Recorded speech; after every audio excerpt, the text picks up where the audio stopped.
Hello students, welcome to concept factory.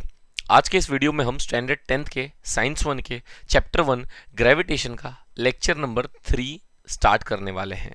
और lecture number 3 में हम डेरिवेशंस के बारे में पढ़ने वाले हैं। सो डेरिवेशन स्टार्ट करने से पहले लास्ट लेक्चर में हमने क्या पढ़ा था उसका थोड़ा रिवीजन कर लेते हैं। लास्ट लेक्चर में हमने सेंट्रीपिटल फोर्स के बारे में पढ़ा था। सेंट्रीपिटल फोर्स के बाद कैपलर्स के ऑल 3 लॉस पढ़े थे, जिसमें से कैपलर सर ने थर्ड लॉ एक्सप्लेन नहीं कर पाए थे, थर्ड लॉ को अच्छे से। और उसी लॉ को लेकर न्यूटन सर ने खुद का एक लॉ बनाया था, that was universal law of gravitation. Okay, यहां तक हमने पढ़ा था और उसकी कुछ जानकारियां देखी थी। बट अभी भी ये पार्ट हमने नहीं पढ़ा था कि कैपलर का जो थर्ड लॉ है वो कहां यूज किया था न्यूटन सर ने। तो यस, न्यूटन सर ने अपने एक डेरिवेशन में कैपलर का थर्ड लॉ यूज किया था, और वो थर्ड लॉ से उन्होंने ये जो हमने पढ़ा है कि force is inversely proportional to 1/d², या d की जगह मैं r ले लूं, r का स्क्वायर। ओके, ये एक डेरिवेशन किया था। मैं आपको एक बात बता देता हूँ, ये एक स्टोरी की तरह है, बट मैं एक अंदाजा लगा रहा हूँ कि ऐसे ही कुछ हुआ होगा। न्यूटन सर ने जो है वो अपना ये F is inversely proportional to 1/r² का फॉर्मूला बना रहे थे, या d² का फॉर्मूला बना रहे थे, और वो शायद किसी एक स्टेप पर फंस गए होंगे। मतलब उसके बाद क्या किया जाए, उसके बाद कौन सा स्टेप किया जाए कि मेरा ये फाइनल आंसर आ जाए, ये न्यूटन सर को शायद नहीं समझ में आ रहा होगा इन द सेंस कि कैसे आगे बढ़ना है, उनका कोई रास्ता, कोई स्टेप नहीं मिल रहा था। और शायद वही रास्ता कैपलर सर ने उन्हें दे दिया था अपने थर्ड लॉ के थ्रू। कोई बता सकता है कि थर्ड लॉ क्या था न्यूटन सर का, कैपलर सर का थर्ड लॉ?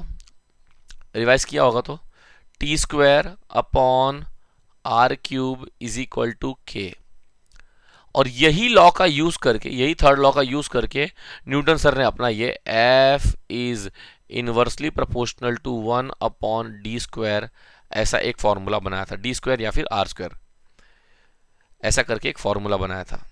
ओके, सो देखते क्या हुआ था। सो डेरिवेशन चालू करने से पहले यूनिफॉर्म सर्कुलर मोशन के बारे में पढ़ लेते हैं। यूनिफॉर्म का मतलब, सर्कुलर तो समझ में आता है सर, सर्कल में घूमता रहेगा, मोशन कर रहा है मतलब घूमता रहेगा।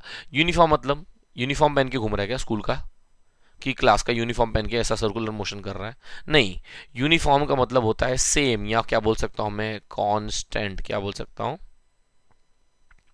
कांस्टेंट बोल सकता हूं। सेम और कांस्टेंट, इन दोनों में से कोई एक वर्ड। मतलब कोई भी ऑब्जेक्ट सर्कुलर मोशन कर रहा है और उसकी स्पीड हमेशा क्या है, सेम है। उसकी स्पीड हमेशा क्या है, सेम स्पीड पे घूम रहा है, तो उसको मैं क्या बोलूंगा, यूनिफॉर्म सर्कुलर मोशन। आपके घर में जो फैन होता है वो कंटिन्यू एक ही स्पीड पे घूमता रहता है ना। हाँ, रेगुलेटर से आप स्पीड कम ज्यादा करते रहते हो, बट काफी टाइम तक तो वो सेम स्पीड पे चलता रहता है ना। सो उसको मैं क्या बोल सकता हूँ, यूनिफॉर्म सर्कुलर मोशन। और ऐसे बहुत सारी चीजें हैं जो यूनिफॉर्म सर्कुलर मोशन करते हैं।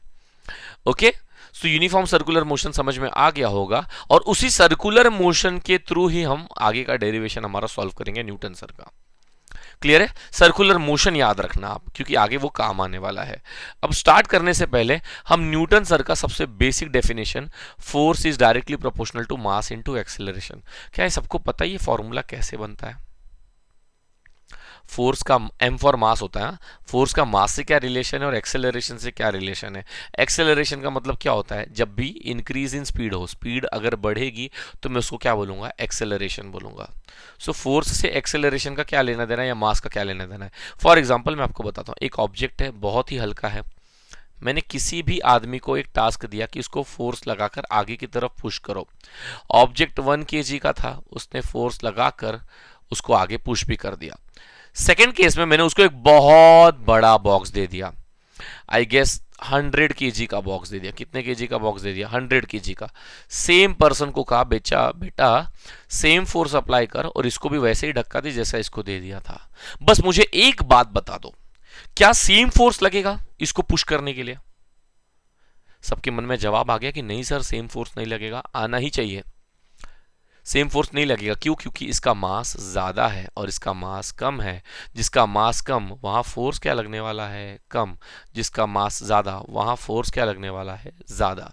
अगर एक चीज के ज्यादा होने से दूसरा भी चीज ज्यादा हो जाए तो वो डायरेक्टली प्रोपोर्शनल कहलाता है। सामने सामने लिखना पड़ेगा।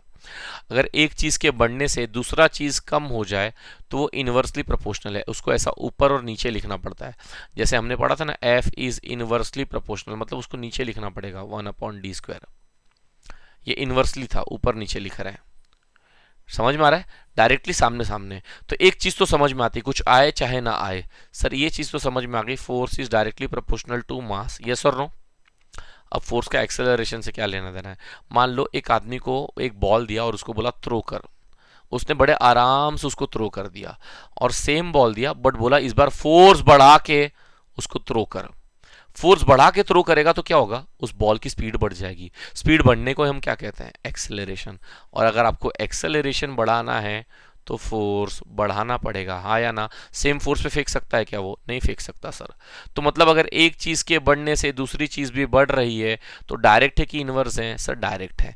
इसलिए आप यहां देखो, force is directly proportional to mass and that force is also directly proportional to acceleration. Acceleration ज़्यादा तो भी फोर्स ज़्यादा लगाना पड़ेगा, मास अगर ज़्यादा है तो भी फोर्स ज़्यादा लगेगा, डायरेक्टली प्रोपोर्शनल है। इन दोनों में से एक भी कम हुआ तो फोर्स को कम करना पड़ेगा। I am clear with this. So पहला डेरिवेशन का पार्ट समझ में आ रहा है क्या, मैं ये पार्ट इरेज कर रहा हूं ताकि आपको डेरिवेशन क्लियरली दिखाई दे, बट आपको ये बात समझ में आ गई, पहला स्टेप क्लियर है। अब इसमें से जो एक्सेलरेशन दिख रहा है ना, ये जो एक्सेलरेशन दिख रहा है, एक्सेलरेशन का एक फॉर्मूला है वी स्क्वायर अपॉन आर। क्या है, वी स्क्वायर अपॉन आर। तो मैं एफ वैसे का वैसे नीचे लिख रहा हूं, आपको दिख रहा है, एफ वैसे का वैसे नीचे लिख रहा हूं, एम भी वैसे का वैसे नीचे लिख रहा हूं, बट ये एक्सेलरेशन की जगह क्या लिख रहा हूं, V square divide by R, V square divide by R. क्या सेकेंड स्टेप क्लियर है मेरा, कोई डाउट है। एक्सेलरेशन का फॉर्मूला होता है, इसको याद कर लो बस मेरे लिए, V square upon R. So क्या हो जाएगा, F is equal to M V square upon R. Am I clear with this. Erase कर दे रहा हूं वापस से ताकि आप अच्छे से कॉपी डाउन कर सको, ठीक है, ज्यादा डिस्टर्बेंस ना हो बोर्ड पे। ओके, सो आगे बढ़ते हैं। ये पहला स्टेप हमारा क्लियर हो गया है, ये हमारा सेकेंड स्टेप भी क्लियर हो गया है। अब ये जो v है, ये जो v है, v स्टैंड्स फॉर वेलोसिटी। ये जो फॉर्मूले में v है, ये जो फॉर्मूले में v है ना, ये v stands for velocity and velocity is displacement upon time. अब मैंने आपको बोला था सर्कुलर मोशन याद रखना, सर्कुलर मोशन में ऑब्जेक्ट सर्कुलर मैनर में घूमता है और वो सर्कल का क्या कवर करके रखता है, सरकमफ्रेंस। क्या कवर करके रख रहा है, सरकमफ्रेंस। वापस समझाता हूं, वेलोसिटी का फॉर्मूला है displacement upon time, displacement upon time. Displacement कौन से मैनर में हो रहा है, सर्कुलर मैनर में हो रहा है। तो सर्कुलर मैनर में क्या कवर कर रहा है, वो सरकमफ्रेंस। तो सरकमफ्रेंस ऑफ सर्कल क्या होता है, 2 पाई आर। इसीलिए डिस्प्लेसमेंट की जगह मैं क्या लिख दूंगा, 2 पाई आर, और टाइम की जगह मैं क्या लिख दे रहा हूं, टी। समझ में आ रहा है आपको ये बात, ओके। ये तो मैंने सबसे वापस से पहले स्टेप पे आता हूं। फोर्स इज इक्वल टू क्या होता है, ये पढ़ लिया हमने, मास इनटू एक्सेलरेशन। एक्सेलरेशन क्या होता है, V square upon R. Acceleration क्या होता है, वी स्क्वायर अपॉन आर। तो एक्सेलरेशन की जगह क्या सब्स्टिट्यूट करूंगा, V square upon R substitute कर दिया। और वी स्टैंड्स फॉर वेलोसिटी, और वेलोसिटी का फॉर्मूला क्या है, डिस्प्लेसमेंट अपॉन टाइम। डिस्प्लेसमेंट कौन से मैनर में हो रहा है, सर्कुलर मैनर में हो रहा है। कौन से मैनर में हो रहा है, सर्कुलर मैनर में हो रहा है। और सर्कुलर का क्या कवर कर रहा है हम, सरकमफ्रेंस। तो circumference of circle is 2 pi R, और टाइम का टी। क्लियर है। फिर से ये पार्ट जो लिख रहा हूं ये इरेज कर दे रहा हूं ताकि आपको समझ में आए। Am I clear with this बच्चों। क्या थर्ड स्टेप, ये सेकंड स्टेप तो क्लियर है ही, क्या थर्ड स्टेप भी क्लियर हो गया। अच्छा, अब ये v का जो वैल्यू है 2 पाई आर अपॉन टी, यहां पे v की जगह सब्स्टिट्यूट करूंगा। देखो यहां पे देखो, आप इस फॉर्मूले पे फोकस करो और इस फॉर्मूले पे फोकस करो। f की जगह f लिखा है, m की जगह m लिखा है, v स्क्वायर की जगह ये 2 pi R upon T the whole square लिखा है। समझ में आ रहा है, ये इसका t का स्क्वायर मतलब इसका पूरा का स्क्वायर था तो t का स्क्वायर अलग लगा दिया, और इसके नीचे डिवाइड बाय r है, दिख रहा है, तो इसके नीचे भी क्या लिख दिया, डिवाइड बाय r। क्या ये स्टेप से ये स्टेप समझ में आ रहा है, सब कुछ सेम है। v स्क्वायर की वैल्यू क्या निकाली, 2 पाई आर अपॉन टी, यहाँ पे v स्क्वायर में था इसलिए 2 पाई आर अपॉन टी, उसका क्या करना पड़ा, होल स्क्वायर। अब होल स्क्वायर करोगे तो नीचे का t का क्या हो जाएगा, स्क्वायर, और इन सब का ऊपर वाले नंबर का भी क्या होगा, स्क्वायर। तो ये स्टेप क्लियर है, तो आगे स्टेप बढ़ते हैं। फास्ट जा रहा हूं क्या बच्चा, अगर फास्ट जा रहा हो तो थोड़ा स्लो कर सकते हो आप वीडियो को, या फिर 2-3 बार रिवाइंड करके पढ़ सकते हो। यहां देखो, फोर्स की जगह फोर्स, मास की जगह मास, बस 2 का स्क्वायर। ये जो स्क्वायर है ये स्क्वायर किसके लिए, 2 के लिए है, तो 2 का स्क्वायर 4। ये स्क्वायर पाई के लिए भी है तो पाई का स्क्वायर क्या हो जाएगा, पाई स्क्वायर। और ये स्क्वायर आर के लिए भी है तो क्या हो जाएगा, आर स्क्वायर। उसके नीचे क्या है, टी स्क्वायर, वो लिख दिया। उसके नीचे क्या है, आर, वो भी लिख दिया। ये स्टेप क्लियर है बच्चों, कोई दिक्कत, कोई परेशानी। सबसे पहले मैंने कौन सा स्टेप देखा, सबसे पहले कौन सा स्टेप देखा बताओ। सबसे पहले देखा हमने f is equal to mass into acceleration. फिर हमने सेकेंड स्टेप क्या देखा, acceleration is equal to V square upon R, वो सब्सटीट्यूट कर दिया हमने, तो क्या हो जाएगा, F is equal to M V square upon R. Velocity का फॉर्मूला क्या होता है sir, displacement upon time. Displacement कौन से मैनर में हो रहा है सर, डिस्प्लेसमेंट हो रहा है 2 पाई आर के मैनर में, और टाइम का मैंने क्या लिख दिया टी, और वो यहाँ पे सब्सटीट्यूट कर दूंगा तो क्या बनेगा 2 पाई आर अपॉन टी, और इसका क्या करना पड़ेगा, होल स्क्वायर, बाहर क्या रहेगा एम, और नीचे क्या रहेगा, नीचे क्या रहेगा बच्चों, आर रहेगा। और ये 2 का स्क्वायर यहाँ पे लिखा है मैंने, 2 का स्क्वायर क्या हो जाएगा, 2 का स्क्वायर 4, पाई का स्क्वायर पाई स्क्वायर, 2 का स्क्वायर दिख रहा है यहाँ पे, 2 का स्क्वायर क्या हो जाएगा 4, पाई का स्क्वायर क्या हो जाएगा पाई स्क्वायर, आर का स्क्वायर क्या हो जाएगा आर स्क्वायर हो जाएगा। ओके, अभी यहाँ पे क्या होगा, ये जो एक आर है और यहाँ पे 2 आर है ना, आर आर स्क्वायर क्या होता है, आर स्क्वायर का मतलब क्या होता है, आर इंटू आर होता है, तो 2 आर है उसमें से एक आर मैं कैंसिल कर दूंगा। तो आप देखो बाकी सब कुछ सेम है, ये नीचे का एक आर यहाँ से गायब हो चुका है, क्लियर है, और यहाँ पे 2 आर था, यहाँ पे दिख रहे हैं, यहाँ पे 2 आर था, उसमें से एक आर बचा, क्योंकि एक वो नीचे वाले आर के साथ क्या हो गया, कैंसिल हो गया। अगेन मैं इरेज कर दे रहा हूँ ये सारे पार्ट को ताकि आप अच्छे से समझ सकें। क्लियर है, अच्छे से कॉपी डाउन कर लेना, ये डिटेल डेरिवेशन है, टेक्स्ट बुक में नहीं है, आप डिटेल में इसको ऐसे ही पढ़ लो, ज़्यादा बेटर रहेगा। ओके, आगे बढ़े। अब एक स्टेप आता है हमारा favourite step, multiply and divide by R square. Sir ये क्यों कर रहे हैं, बाकी सब तो समझ में आ रहा है, स्टेप बाय स्टेप जा रहा है, ये multiply and divide by R square क्यों कर रहे हैं।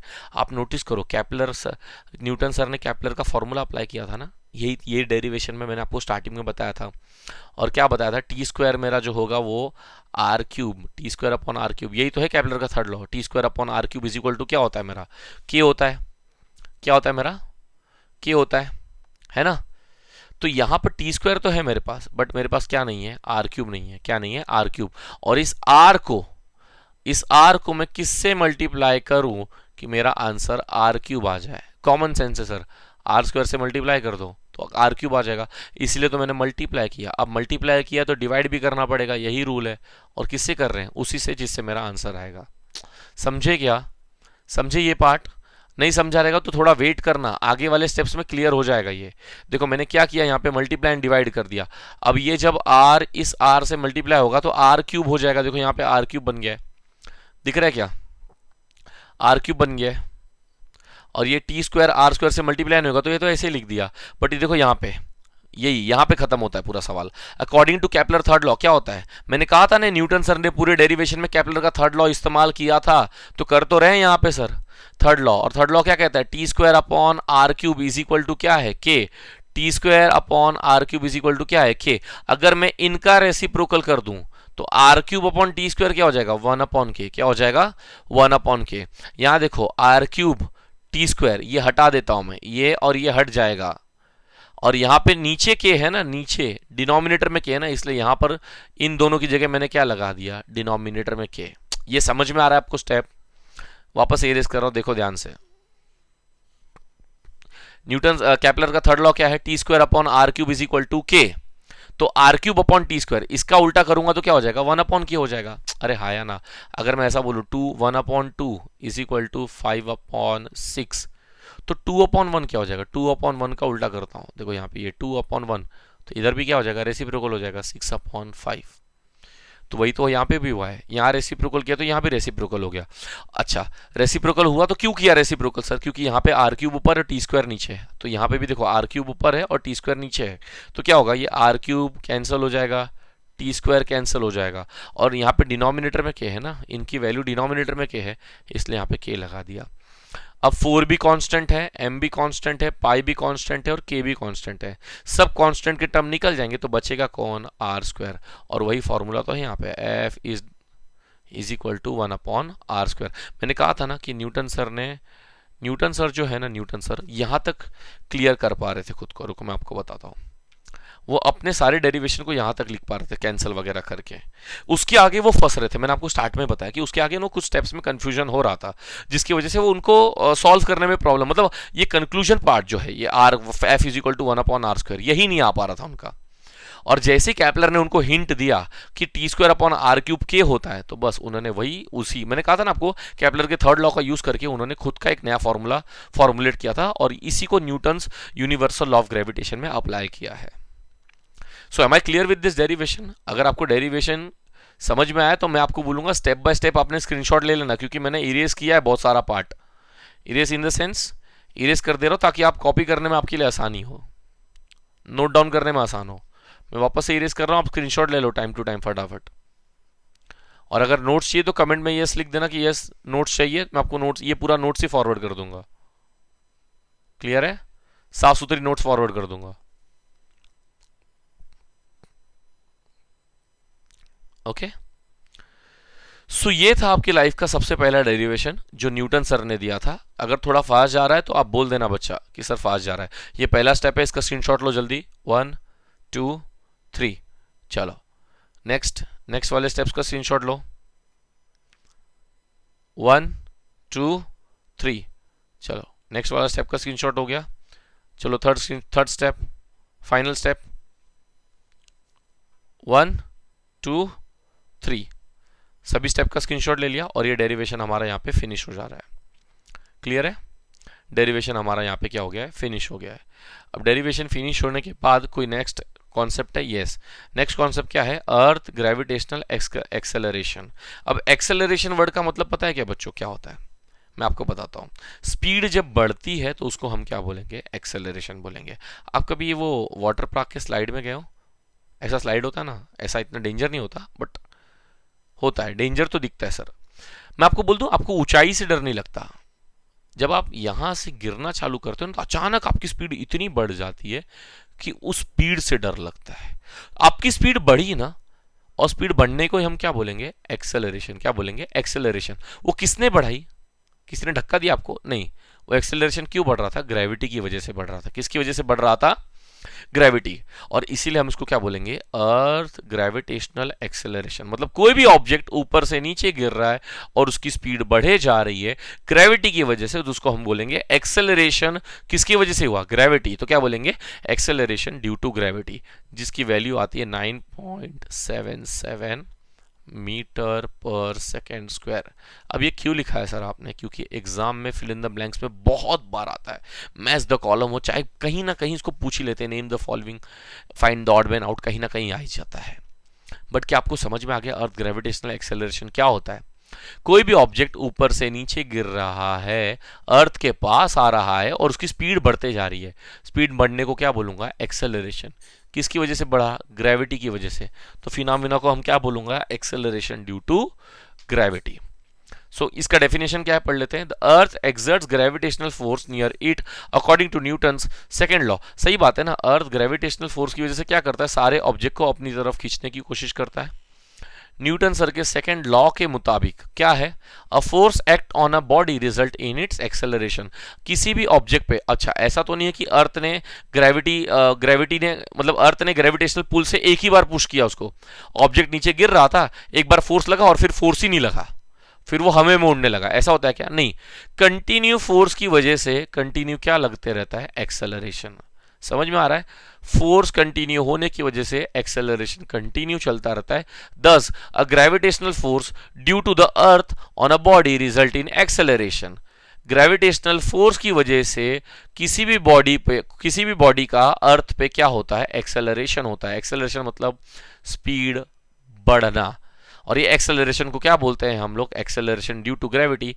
मैं पहले बोल रहा हूं, ये स्मॉल जी याद रखना।